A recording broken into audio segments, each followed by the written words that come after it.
What if the secret to inner freedom isn't found in building an unbreakable mindset, but in realizing you don't have a mind to break? And what if another ancient path taught the exact opposite, that freedom is forged by programming that very mind to be invincible? For centuries, two of the world's most powerful philosophies have offered seemingly contradictory paths to peace. Today, we're not just comparing Zen and Stoicism. We're decoding them as two distinct operating systems for the soul to uncover a stunning truth about consciousness they both point to. Stay with us, because you're about to discover whether your path to freedom requires a system upgrade or realizing you're already connected to the entire network. There's a feeling common to our modern world, a quiet hum of overload. Our attention feels fragmented, our focus pulled in 1,000 directions. It can often seem as if our own mind is a software full of bugs, constantly freezing with anxiety, buffering with indecision, and running programs of worry on a loop we can't seem to stop. We search for updates, for patches, for a system restore that can bring us back to a state of clarity and peace. Imagine in the midst of this inner chaos that two master programmers from antiquity offer you a solution. One, a Stoic sage from Rome, hands you the ultimate security software. He calls it a firewall for the mind, a powerful protocol designed to detect and neutralize any threat to your inner peace before it can ever cause systemic damage. It is a tool of magnificent control. The other, a Zen master from the East, offers no software at all. Instead, he simply points to the silent, receptive hardware of your own being, like a perfect microphone, and he says, the goal isn't to filter the sound. The goal is to realize you are the perfect, silent receiver that can experience any sound, any signal, without being disturbed by it. This is the fundamental choice we face daily, often without realizing it. Do we install better code to manage our internal state? Or do we access a deeper, hardware-level function of pure awareness that was there all along? In essence, does our path to freedom require better programming or a better connection to the source? And here lies the great mystery that we will unravel together. The paradox is that both of these systems, one designed for ultimate control, the other for ultimate surrender, promise the exact same output: a state of unshakable tranquility, a deep and lasting inner peace, regardless of external conditions. This video is the technical manual that reveals how this is possible. To understand their profound synergy, we must first explore each operating system on its own terms. So let us begin. Let us journey to ancient Rome and install the Stoic Firewall. Stoicism is not a philosophy of grim endurance or suppressed emotion. It is an active, elegant, and highly logical operating system for the mind. Its core function is to act as a sophisticated firewall, one that processes reality with surgical precision. The primary rule of this firewall is known as the Dichotomy of Control. Imagine every event, every thought, every sensation that enters your awareness as a packet of data. The Stoic Firewall instantly sorts this data into one of two folders: mine or not mine. In the mine folder, it places the only things truly under your command: your judgments, your intentions, and your willful responses. In the not mine folder, it places everything else: your health, your wealth, your reputation, the actions of others, the past, and the future. The Stoics taught, with radical simplicity, that all human suffering is a system error, a glitch caused by trying to edit the files in the not mine folder. To see the raw power of this operating system in action, we don't need to look at abstract theory. We need to look at the life of James Stockdale. A high-ranking U.S. Navy pilot, Stockdale was shot down over Vietnam and held as a prisoner of war for over 7 years. He was repeatedly and brutally tortured, held in solitary confinement, and lived with no certainty that he would ever be free again.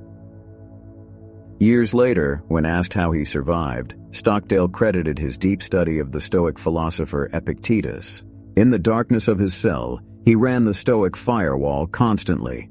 The actions of his captors, the pain in his body, the duration of his imprisonment. He filed it all under "not mine." But his integrity, his choice not to betray his country or his fellow prisoners, his mental responses to the suffering, he guarded those fiercely as "mine." This mental protocol didn't just give him a sense of peace, it gave him a strategy for survival. It allowed him to lead a resistance within the camp, preserving the dignity and lives of many. This is not gentle philosophy, this is a battle-tested survival technology. The Stoic Firewall, then, is a tool for forging an invincible identity, a virtuous self that stands apart from the chaos, secure in its own domain. But this raises a profound question, one that our next programmer would find fascinating. Who, exactly, is the user operating this firewall? Hold that question. Now let's journey east to a place where the goal isn't to protect the user, but to discover the user is an illusion. Perhaps no spiritual concept has been more misunderstood than the Zen notion of emptiness. The word conjures images of a cold, nihilistic void. But this is a profound misinterpretation. Zen's emptiness is not the emptiness of a vacuum, devoid of life. It is the rich, pregnant emptiness of a perfect, high-fidelity microphone. Think of it this way. A studio-grade microphone has no sound of its own. It is acoustically empty. And because of this pristine emptiness, it can flawlessly register whatever sound waves pass over it, a whisper, a scream, a symphony, without adding its own static, its own hiss, or its own distortion. Zen teaches that our core awareness, our true nature, is this microphone.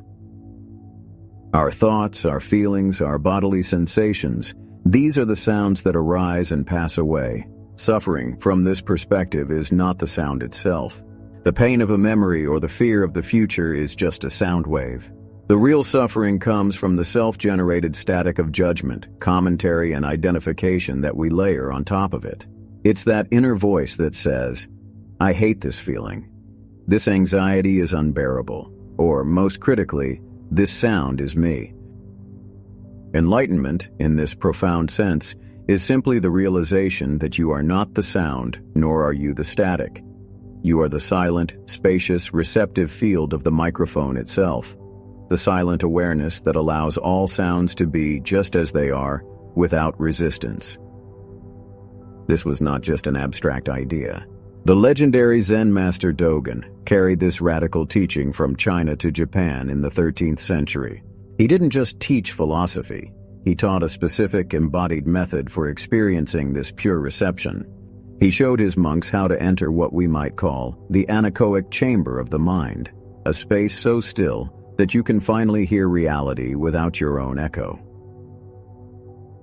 This state of pure listening, of acting in the world without the static of a greedy or frightened ego attached to the outcome, is known in Zen as Mushotoku action without gain or goal.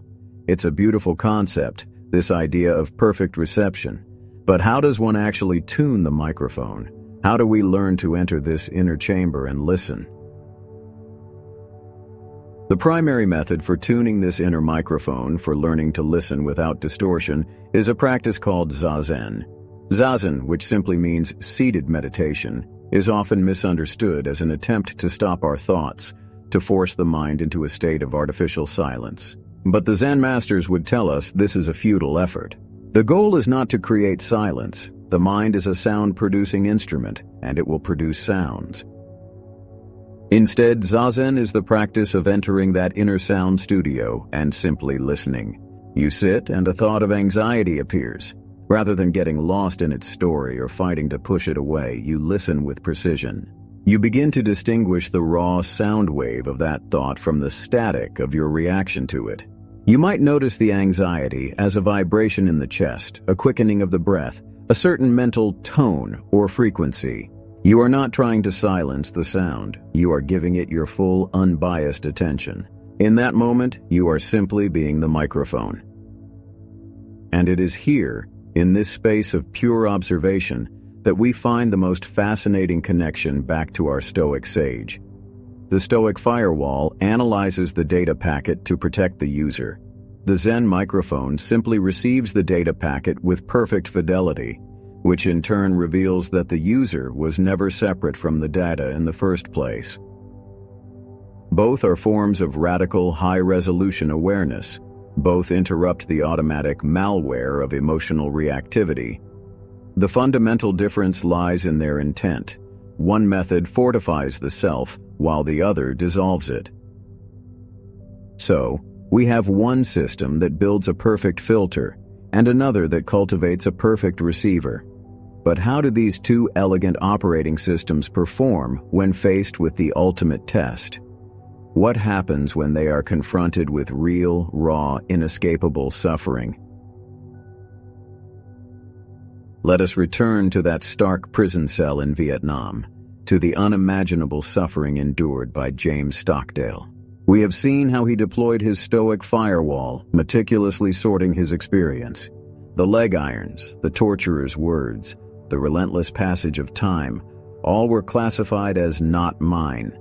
His integrity, his internal character, his commitment to his men, these were filed under mine and defended with his life. This created a psychological fortress, an inner citadel from which he could act with clarity and virtue. Now let us run the same scenario through the Zen operating system. How would a Zen practitioner, a master of the inner microphone, confront this same reality? They would not begin by sorting. They would begin by listening. They would observe the raw, overwhelming sensation of pain without adding the label, my pain. It would simply be pain, a powerful energy arising in the field of awareness. They would watch the thoughts of despair and the desire for freedom appear in the mind, just as Stockdale did, but they would not identify with them. They are not my thoughts. They are simply thoughts. By becoming the silent, unwavering receiver of the entire experience, the very self that is being tortured, the ego, the story of me, begins to dissolve. Its resistance is what amplifies the suffering, and as the resistance fades, a new kind of freedom emerges. This is not freedom from the fire. It is freedom in the fire, the discovery of an indestructible peace at its very heart. And here, in this extreme example, is the secret handshake between the sage and the monk. Here is the freedom protocol they both teach. Both Stoicism and Zen are elite, sophisticated methods for creating a gap between stimulus and response. Stoicism creates this gap by inserting a moment of logical analysis. It intercepts the signal and asks the critical question: is this a threat to my true self? Is this within my control? It uses reason as a shield. Zen creates this gap by expanding awareness so infinitely that the signal itself becomes just a tiny, momentary blip in a vast, silent space. It uses boundless presence as the shield. One is an active defense system. The other is a passive, infinitely resilient network. But both are designed to neutralize the exact same core threat, the automatic, unexamined egoic reaction that believes every thought and feels every sting as a personal, catastrophic attack. This reaction is the true source of all our suffering, and both of these ancient paths offer us a way to disarm it, once and for all. You do not have to choose a system. You do not have to declare yourself a Stoic or a Zen practitioner. You can, in fact, run both operating systems in tandem, accessing the unique power of each one as needed. Here is a simple, potent, 1-minute practice you can use the very next time you feel overwhelmed, triggered, or caught in the grip of a powerful emotion. I call it the 2-step inner reset. Step 1, run the Stoic diagnostic. The very moment you feel that rush of anger, anxiety, or frustration, mentally pause and ask the Stoic Firewall question: what aspect of this situation is actually under my control? This is not about finding an immediate solution. The question itself is the tool. Its purpose is to create a crucial strategic pause. It instantly shifts you from the perspective of a helpless victim of circumstance to an empowered agent who is simply assessing the terrain. This is your first anchor. Step 2. Engage the Zen receiver.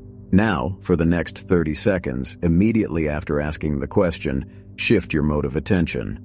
Turn on the microphone, let go of the story, drop the analysis, and simply feel the raw energy of the emotion in your body. Where is it located? In your chest, your stomach, your throat? What is its texture? Is it hot, cold, buzzing, or heavy? Become a curious, impartial scientist of your inner world. You are not judging the feeling or trying to make it go away. You are just listening to its pure, untranslated signal. This simple sequence acts as a powerful pattern interrupt for the soul. The Stoic diagnostic reclaims your agency and your power of response. The Zen reception then dissolves the raw emotional charge by bathing it in the light of non-judgmental awareness. You reclaim your power and let go of the pain, often in the space of a single conscious breath. This is your immediate path back to freedom, right in the middle of your daily life. In the end, whether you see yourself as the programmer of a firewall of virtue or as the silent microphone of awareness itself, you are doing the same essential work. You are actively choosing your interface with reality. You are deciding, moment by moment, not to be a passive recipient of life's chaos, but a conscious participant in your own experience. And that choice in itself is freedom. The modern sage Naval Ravikant synthesized these two great paths perfectly when he said, "The two great paths to peace are the Stoic path of acceptance and the Buddhist path of non-identification." Today we have seen that they are not so much two different paths as they are two different manuals for the same divine hardware that we all possess. The ultimate question, then, is not which system is better. The question is, which tool do you need to run right now? If this deep dive into ancient wisdom resonated with you, subscribe and click the bell to continue exploring the world's most powerful spiritual technologies with us. And now, we would love to hear your own insight in the comments. Based on this season of your life, do you feel a greater need to upgrade your firewall or to tune into your microphone? Your self-awareness is a gift to us all. Thank you for being here.